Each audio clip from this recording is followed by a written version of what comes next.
Welcome to Level Up with Winnie Sun.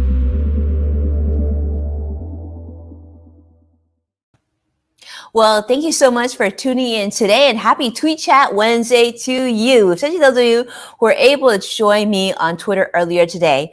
And most of you, how are you doing today? Today is a beautiful Wednesday. We're kind of in the middle of the week.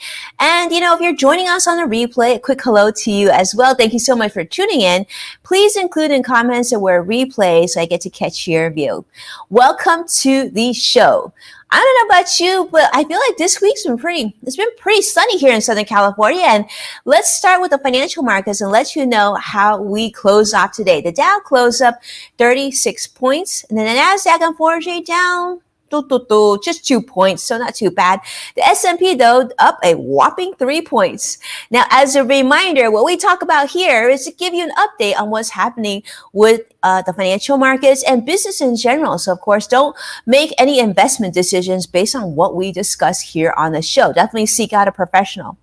Now, I want to start with this because President Biden indicated on a call with House Democrats that he was open to sending $1,400 stimulus check payments to a smaller group of Americans in the next round of stimulus relief because of the pandemic. So as you remember, originally it was going to be $1,400 checks for Americans that earned up to $75,000 a year. But now he's open to changing it because they want to be really mindful of how much you're spending and making sure that the money goes to people that need it most. So by doing so, this will certainly change the overall price tag of the stimulus package, which is about $1.9 trillion. So we'll see how that unfolds because as you remember, the GOP is recommending that the checks be $1,000 to Americans earning up to about $40,000 a year, really getting monies to where it's most needed. And interesting enough, I also read earlier today that over 70% of Americans recently surveyed are in support of President Biden's stimulus package. So hopefully we get aid to Americans sooner rather than later. On other COVID-19 news, there's been more discussion about vaccine hesitancy here in the United States, which is presenting a true challenge for herd immunity. As you know, a lot of us actually have to get vaccinated in order for us to combat this pandemic. Now, the U.S. Census Bureau survey found that nearly 25% of Americans here in the United States who are unvaccinated yet are unsure about whether or not they want to get the COVID-19 vaccine. I can definitely relate to this because many of my parent friends, kids, I guess, friends of my kids as parents, a lot of them are still on the fence on that. And of course, definitely very hesitant about getting their kids vaccinated as well. So we'll see how this unfolds. Now, I will say the CDC chief, Rochelle Walensky, today shared that teachers don't need to be COVID-19 vaccinated before returning back to the classroom. In fact, she said that the data suggests that schools can reopen safely. So I don't know. It's like sometimes I feel like this is conflicting information. However, later today, the White House also added that the CDC has not yet released official guidance on the topic. Teachers, along with other essential frontline workers, are next in line to receive the vaccine.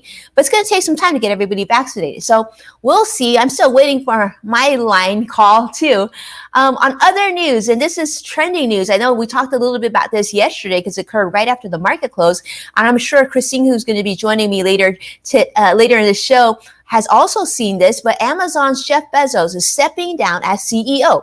So this is going to leave Mark Zuckerberg, who's a whopping 36 years old, Facebook CEO, as the last only remaining founder CEO at any of the big tech companies here in the United States. Now, as you know, Amazon is not without its controversy because they're also in the news because they need to pay $61 million, almost $62 million, and a settlement with the FTC, Federal Trade Commission, over allegations that the company used customer tips to subsidize the guaranteed hourly wages of some of their delivery flex drivers. In fact, Amazon had recruited the gig workers with the incentive of paying them $18 to $25 an hour, plus all customer tips. So no good, Amazon, no good. Not happy to hear that, but hopefully, that'll be made right very, very soon.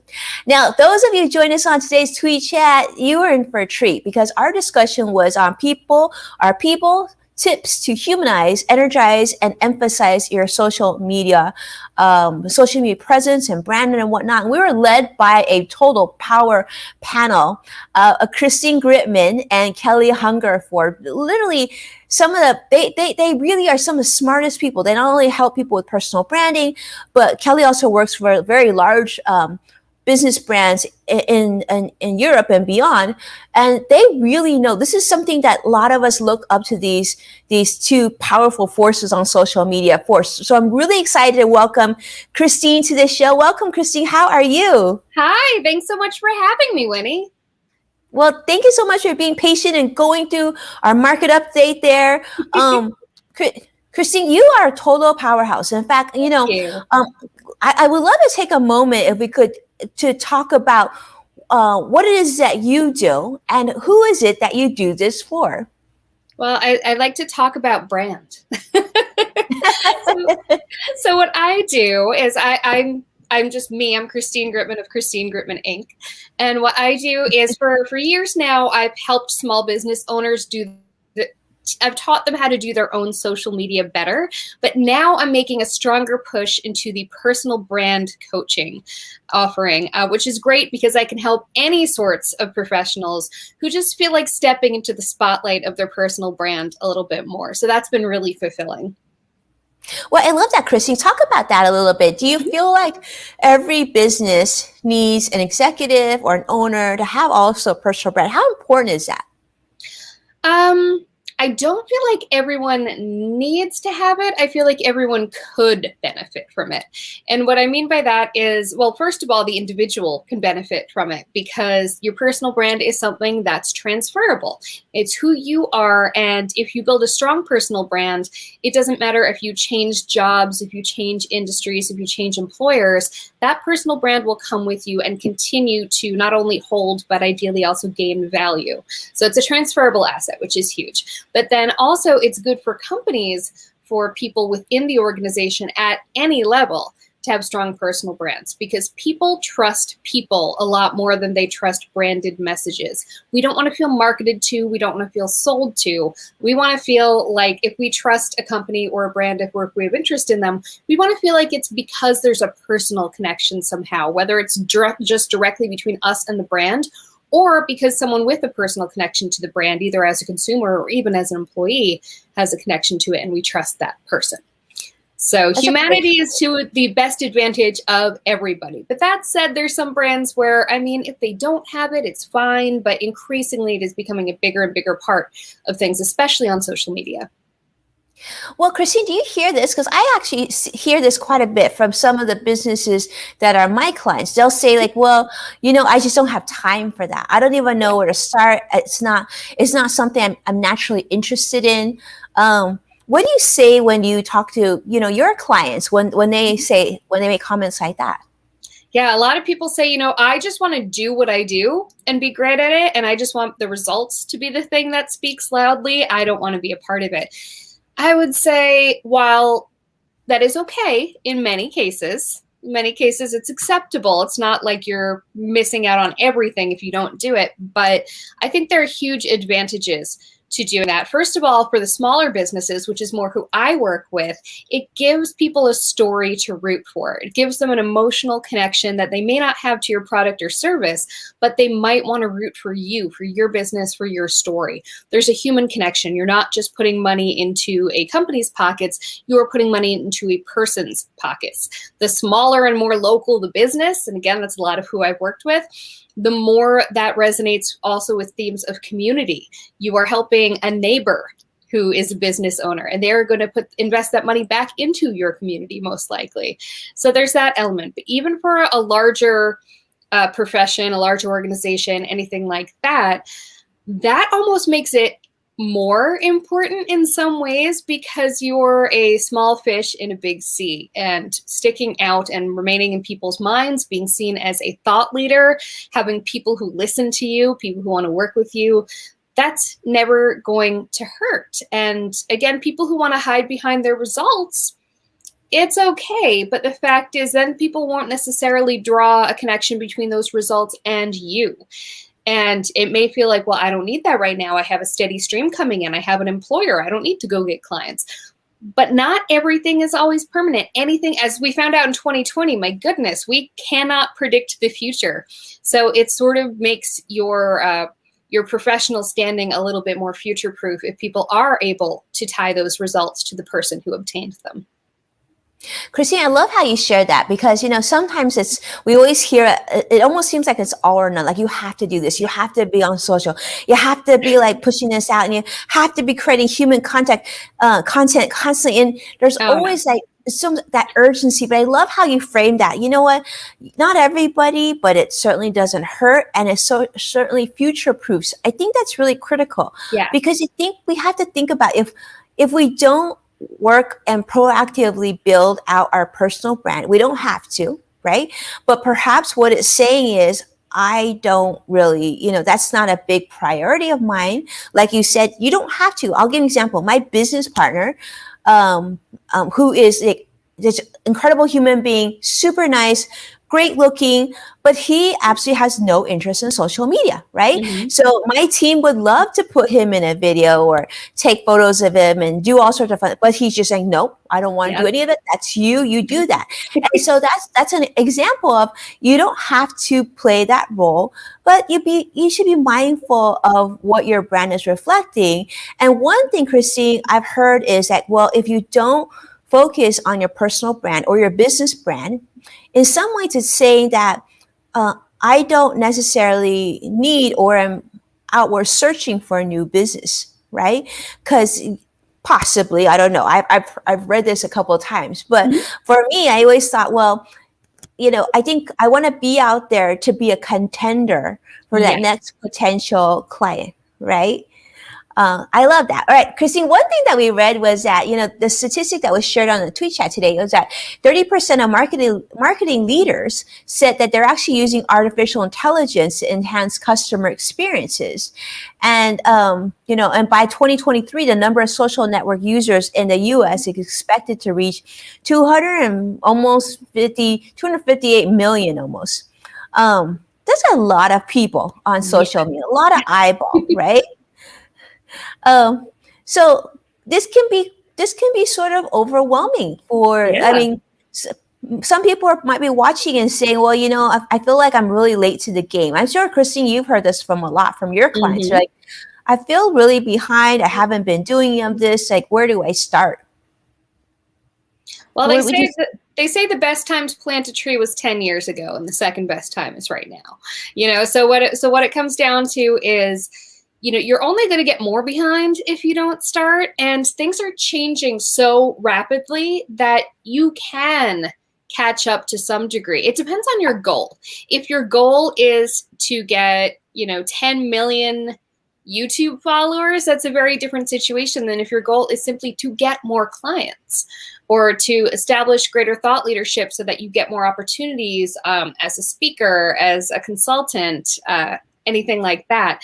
So it depends on what your goals are. If your goals are simply to enhance your business or to enhance your reputation, you're certainly not too late. You can anything you do now that is above and beyond what you're doing can absolutely help you. And another thing that I want to point out, you pointed out that people are saying, well, I don't want to go out there and create all this content.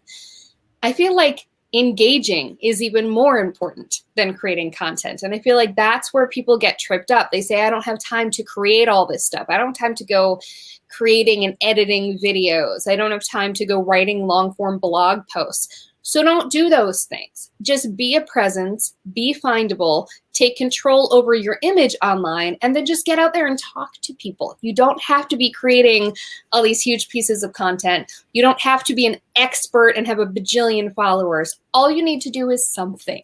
All you need to do is show up so that you can be found. I love that. That's really powerful. In fact, I love a lot of so much of what you shared on today's tweet chat. And if you didn't get a chance to join us, it was a good one because you were there. There was so much great, so many gems that came out of this amazing woman and so many of the members of the community today. So if you want to, you can actually jump on Twitter, do a quick search for hashtag Winnie Sun. That'll be one word. And you can actually follow the discussion. You can still comment and you can still answer the questions. You don't have to be there. Even though, don't feel like you missed out. And then again, we're going to be going back live again next Wednesday. So definitely want to join us for next week's Tweet Chat. But Christine actually shared something that I had to write down today. I wrote down this quote, and she said, people think social media is a marketing platform, but it is not. It is a relationship. And she put relationship in all caps, I want to say, platform. People show up selling and then complain it doesn't work. You got to go deeper on this because I love this. I mean, I put it in yellow highlight and a pink happy face next to it. Christy, talk to me. All right. So social media, social. So social media started out not as anything that marketers and brands even could use. It at its very core started out specifically for the real life community of Harvard students at a particular period of time. Then it expanded to the real life communities of a handful of other college campuses. Eventually it expanded to real life communities of pretty much every college campus. In fact, when I joined Facebook, Facebook isn't the first. It was also Friendster before that. There were AOL Instant Messenger, ICQ. Those could be seen as predecessor to social media. But the fact is, let's start with Facebook, because Facebook, it started kind of, I think, the current wave of social media giants. It before Twitter, before YouTube, before Instagram, all that. It started for real life, to enable real life communities to connect. And it was a while before you could join as not a member of those communities, as while before the general public could join. And then after that, it was still a hot minute before brands could join. And even still, you need to have a personal account on Facebook in order to manage brand account. That's not the case with Instagram, not the case with Twitter, not the case with YouTube. But so just the evolution of social media, even, Twitter, it was microblogging. It was people just sending little messages, out into the universe. It didn't start out as marketing messages. It didn't start out as that type of communication device. Instagram, people just having fun putting filters on pictures. It was not a marketing tool. So marketers came, crashed the party, and didn't change their behavior or their language to fit in. It's like they showed up to this, fancy tea party with, hot dogs and hamburgers. So, I don't know. And I can't come up with a good metaphor right now. But the fact is they were not following the culture of what they were kind of stomping into. And they treated it like traditional marketing avenues such as, like billboards or magazine ads or commercials. They treated it all like they would treat advertising.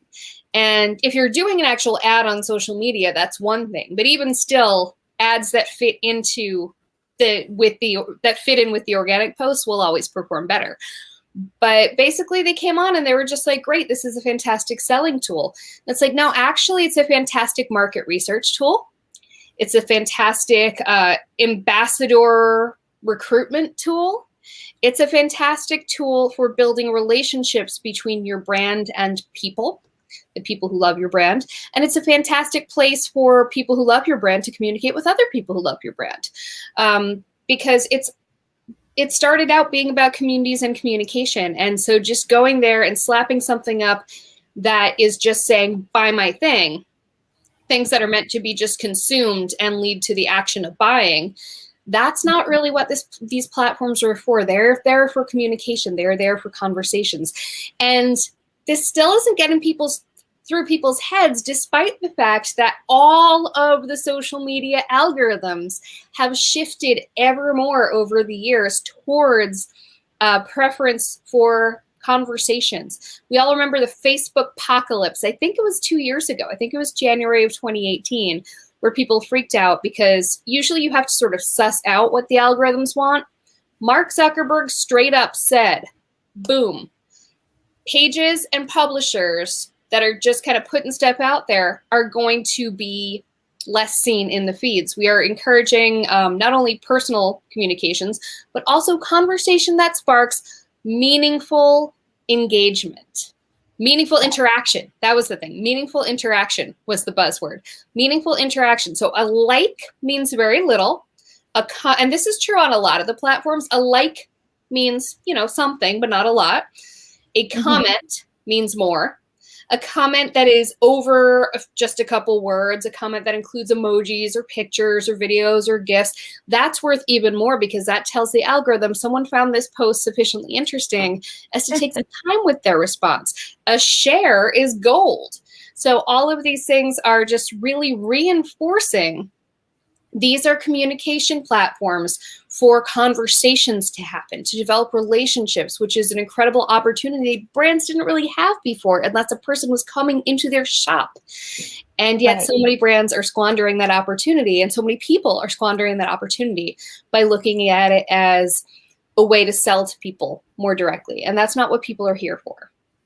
Yeah, that's not what people are here for. And Christine, actually, let's jump in. I want to actually tackle some of the questions that we shared today. Yeah. I see Carlos here. I see Joshua here from YouTube. I see many of you. I think Jim coming in from, I think, Periscope or Facebook. Let's talk about we're going to share two questions with you today, actually. So Great. Question 2 that we shared in the chat today was, this last year has been hard on everyone.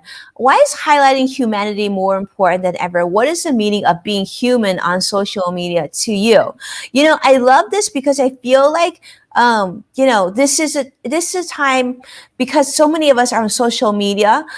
People feel like they need to keep up. They need to produce more content. And yet, the importance, what you talked about was that the analytics also appreciate, but not just the analytics, but humans appreciate real human discussions, right? Mm-hmm. So talk to me, Christine, on your feeling about communication being more human right now. What does this mean to you?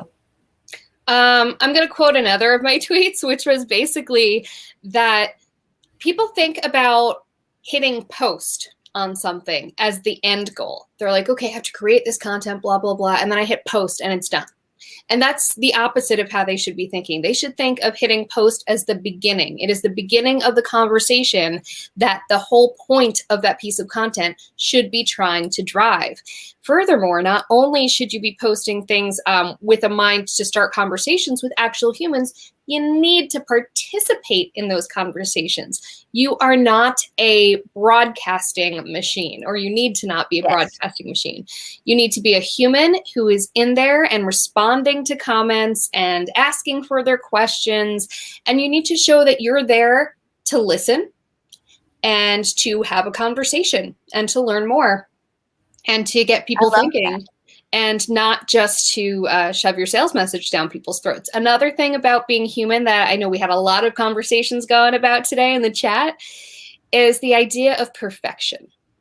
Perfection and a perfectly shiny, polished veneer of professionalism used to be what people wanted to see from brands, what they expected from brands. It used to actually instill trust in a lot of ways because they said, oh, this is shiny and perfect. I trust that it's got its stuff together.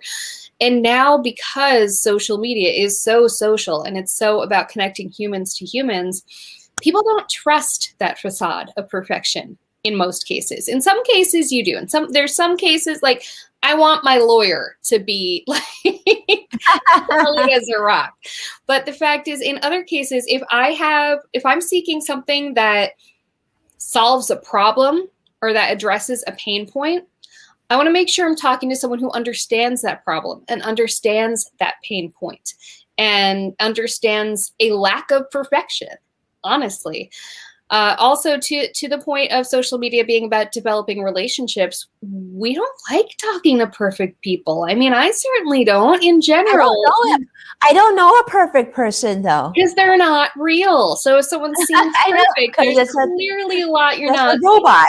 Yeah, and I'm not saying be a hot mess. I'm not saying like don't care about the quality of what you're putting out there on social media. But I am saying that sometimes stuff that's a little more intimate, a little more direct. It's why I love live video, because this is not scripted. It's me just, off the cuff. You heard me forgetting words, and it shows you that you can actually trust what I'm saying and that I know what I'm talking about because I'm able to. I know you sound pretty perfect to me, though. Well, You thank sound pretty perfect. Yeah. well, we all You know, see this our is own imperfections. yeah. You know, we're gonna embrace that today. All right, let's next the next question. So, question number 7 was though we all have different opinions. One thing we can all agree on is that you, Christine Gritman, are awesome. What is it Accurate. that makes you stand out from the crowd, and how do you find, use, and maintain your unique voice online? I mean, Christine, when I think of you, I think vibrant, I think positive energy, good vibes, bright, happy, and I definitely remember red, and that's actually why I decided to match you I today. love it. Yeah, this is my Christine Day. It's So color answer this energy. for you. Yeah. So how do you maintain your unique voice online? Well, I just personal branding in general, and this is certainly something that I found to be true for myself and how I show up online and in real life. It isn't about inventing something. It's very much about taking something that happens naturally. Thank you, Crossfighter. I like my hair too. It's about taking something that happens naturally, something that's genuine, and choosing what to give your energy to and what not to give your energy to, what to amp up. And it's not what to hide. Like, I don't really feel like I'm hiding stuff. It's just the things that you put out there loud and proud, they should be things that are real, first of all, because otherwise it's going to be a huge amount of extra work and energy. But, also just find your favorite parts of yourself. Find your favorite parts of yourself. Find the you that you just love being, and be as much that as possible. And it's one of those things where it's not really playing a role, because you'll find that when you give energy, and I keep talking about energy, but the fact is when you point your attention towards those things and those elements and those aspects, they grow. What you feed grows. And that's true with attitude. That's true with, certain traits. I'm a lot more of this me that you see online. I was that 5 years ago. I was that 10 years ago.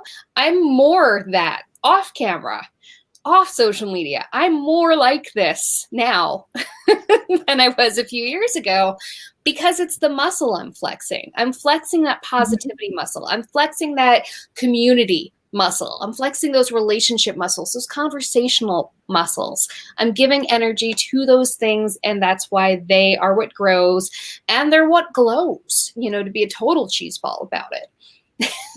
Yeah, I love that. I love what you said earlier too, because I couldn't agree with you more. So many times you can tell when it's a genuine conversation, when actually someone posts something and you respond and they respond back. I think that's one of the risks that people have when they program everything, right? They schedule everything. So things go out, And then you miss you respond, and then no one talks back to you, like, okay, well, that was canned, right? And and we're all guilty of it at some point. I definitely have been guilty of this for sure. But you learn from that, and I agree with you. What I always try to do is, before I'm going to post, I make a mental check. Like, am I going to be able to sit here for half an hour and respond to people, or an hour? And the answer is no. Then I probably should not post right at that moment, right?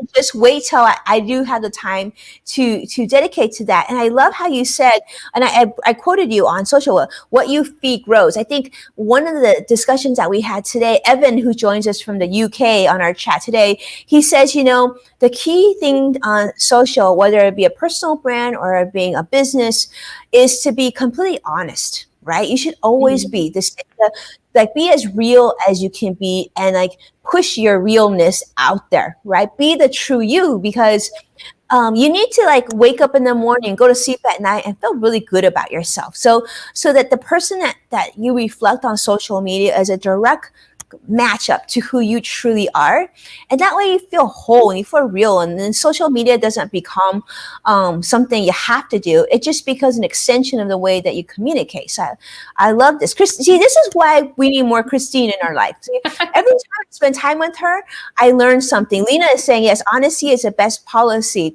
Let me tell you, we're only getting a capsule, teeny tiny bit of Christine on today's live stream. So definitely check out her Twitter feed today, or jump on Twitter, search for #WinnieSun, so you can find the communication we had on the tweet chat, because all her answers, I was just like, retweet, this is great. it was so powerful. And as you can tell, she also has her own tweet chat, which is a great one. So if you want to learn more about personal branding, building out your brand, just as as for yourself or for your business or as an employee, it doesn't really matter, right, Christine? She's a great person to learn from, and just as you can tell, she radiates happiness. And I got to mention how smart she is. In fact, Joshua mentioned this, that you love her hair. I love her hair too, but okay, get it hair. And Lena, I think some of my our regulars, I think they're gonna agree with me. How brilliant it is to keep the color on the bottom versus on top, right? Like as a mom, I'm just like, yeah, you can't maintain up here. I could not even. I maintain the brown now. I've been figuring that for a while. Yeah, color would bleed down, but like you put it down here, it's like it was supposed to be down here, and it just looks fresh all the time, right? Yeah. I know. See, Jim's loving this conversation. Jim, let me tell you, Christine, you got a new fan. Jim Scope, who's such a sweetheart. He just shared your website out too. I gotta tell you, Lena, get her. They're also great like this. They're just like the nicest humans. I haven't met them, just met them through the live stream, but he says, as a 55-year-old guy, hair is not as common and gray. I've got grays too. I just color them. I would rock them if they grew in a cool pattern. I'd pull like a Stacey London, how she used to have them looking like highlights, but no, they're all over the place. I just get rid of them. Well, I don't know. The red looks pretty awesome to me. I know, Joshua. Thank you. You're so sweet. All right. So, Joshua, this is for you because you know how much we love race cars here, right? I think it's time for a little bit of a, what do we call it? A speed round.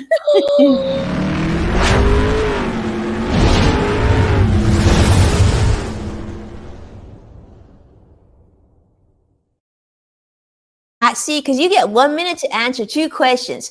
The first question I have for you is, Christine, who do you think wins the Human Award of the Week for you on a public platform this week? Who wins the Human Award? You know, I should have an answer to this in my back pocket, but I talk to so many people. It's so hard. You know who I'm going to say? I'm going to say Sarah Blakely of Spanx. I love her. She's a bajillionaire, but she, fully self-made. She has like 4 or 5 kids. She posted last night that her husband asked what she wanted for her 50th birthday. She said, I want 7 days alone. And she posted a picture of her hotel room, her little room service salad, and a side of fries, and a big glass of wine. Alone. As a mom. I love that. I feel that. And I gotta say, I love that she had French fries because that I would be tater tots all day long, but curly fries would be my thing right now. All right. Next question, Christine. Brilliant choice. I love that. Second question is, what's the last thing you learned on what platform did you learn it on? So my friend Jeremy was having trouble with a Facebook boost. And I don't know. I know some stuff about Facebook advertising, but I don't do a lot of it. Weirdly, I had just been helping a client all morning with a Facebook advertising snag.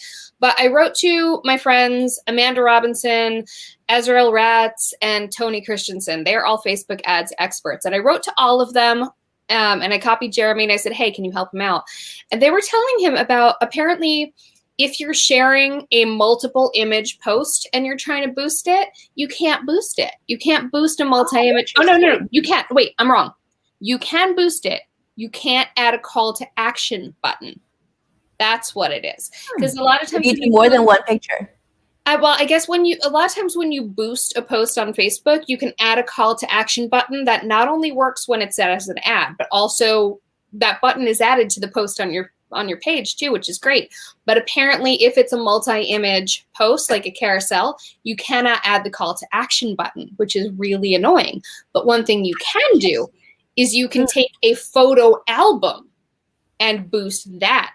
And then you can have a call to action, is I believe what they said. I need to double check that whole message thread. But I'm like, I never boost. On the rare occasion that I advertise on Facebook, I go into Ads Mentor and I just create an ad. But it's very good to know about boosts. Like very good to know. Photo versus photo album.